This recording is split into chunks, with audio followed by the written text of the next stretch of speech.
Hey, it's Jennifer Gaskin And Giselle Rivera Flores. from Don't Touch My Podcast. I almost said it with her, but I forgot. So we want to talk a little bit today about the breast formula shortage. And as mothers, we know how important it is to have accessibility to formula to feed your baby. It is. We keep hearing this notion that you can just breastfeed your child. There's alternatives to formula, and that's not always the case. A couple years ago, there was a mother who was forced to breastfeed her children, right? Because as moms, we both know that when you give birth at the hospital, the nurses, the first thing they try to do is latch that baby right on. Yeah. That is the number one rule they have, is to help you get your baby feeding as fast as possible. Now, for me, of my 3 children, my first 2 just didn't take. So I didn't have really much of an option but to go with formula. Now, my last daughter did take. However, and this is me being super vulnerable, I had a stroke when I was giving birth to little Shia. And so my health became priority with the baby, and so I couldn't actually breastfeed her because I had so much fluid and medication in my body. They didn't want to give that over to the baby. And so what happens is that the baby came out, she was healthy, she was okay, and while they had me in recovery, they had to give her formula. So the first thing Shia tasted was formula, because that's there were no really other options for her.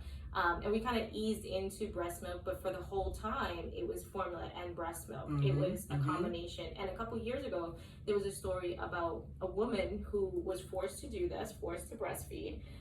The conversation was that was the best thing for the baby, that was the best thing for her. The baby died. Because it didn't get enough. Yeah. For malnutrition and starvation, the baby died. And the mother did everything she was told to do. So she did the breastfeeding, she did the lactation classes, she was giving the baby as much as she was taking, pumping. People say, oh, you can take tea, you can do this, you can do that. Now there's like lactation cookies and things that help you, massages, all kinds of things. But at the end of the day, as a mom, you know if your baby needs to eat more. And I've had these conversations with doctors saying, the baby is just not satisfied with those 3 to 4 bottles that you're talking about. The baby wants more food, more milk. And who am I to deny a baby of more milk at this growing stage? So my heart goes out to the mothers right now that are really trying, and to the moms out there that are breast pumping and giving away their milk to moms that y'all I'm blown away. Yeah, real MVPs for that. I wish I could do that for you guys. I can't, but I wish I could, because I'm amazed by how mothers understand other mothers, and they understand the difficulties that we go through to make sure that our children are okay, especially at such a fragile age. But we got to talk about, this shortage of baby formula. It's not because of anything outside of the fact that there's 3 primary companies that own the entire market. Abbott being one of them. Abbott owns the Similac formula. And that's obviously, when you, as a parent, that's the first name you hear, Similac. Well, honestly, when you're in the hospital, they start your child with whatever formula the hospital has, right? And usually it's Similac.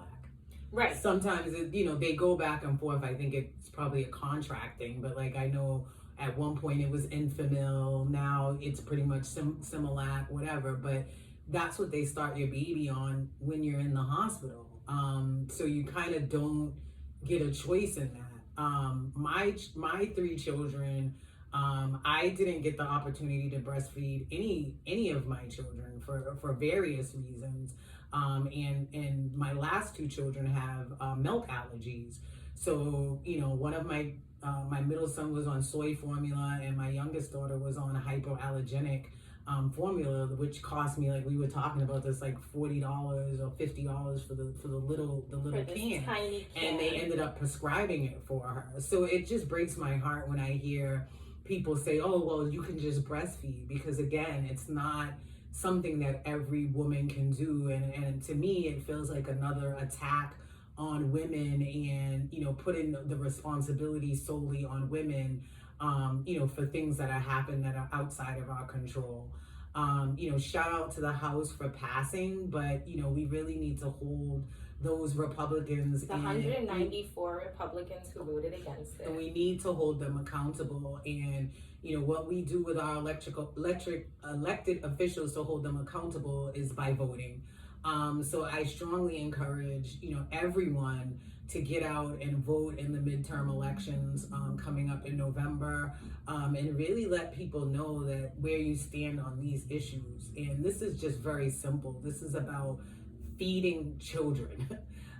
So this is really very simple, and there should be no question about what should happen and what needs to be done. And these companies, as well as the government, and everyone in society, needs to focus on how do we get past this, and how do we support women and frankly children who are vulnerable and really can't speak out for themselves or advocate for themselves. How do we protect them?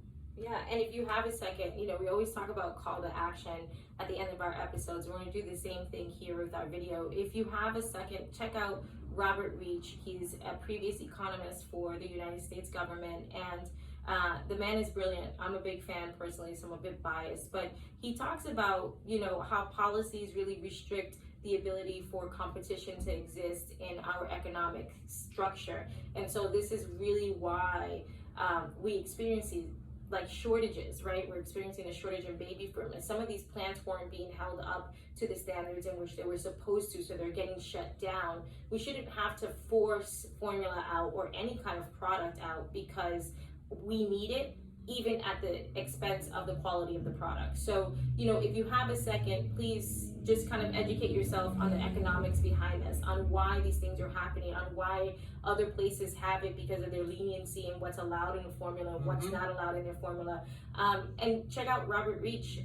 Check him out on Instagram, Facebook, on Twitter. He's a huge advocate, and he shines a really good light on the struggles and the injustices that we face. And in the climate of Roe versus Wade, let's make sure we go out and talk about that, because those 194 Republicans that voted against this are the same ones screaming in cheerfulness that are pro-life.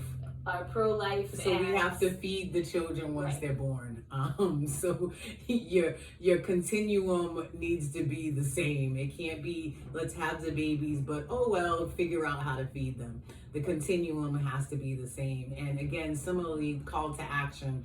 Reach out to your senators, reach out to your elected representatives, and let them know what issues are important to you. And this is, the breast formula shortage is one of those. And, tell them that they should be voting yes, and they should be taking action to help children and families and mothers. So get out there, make your voice heard.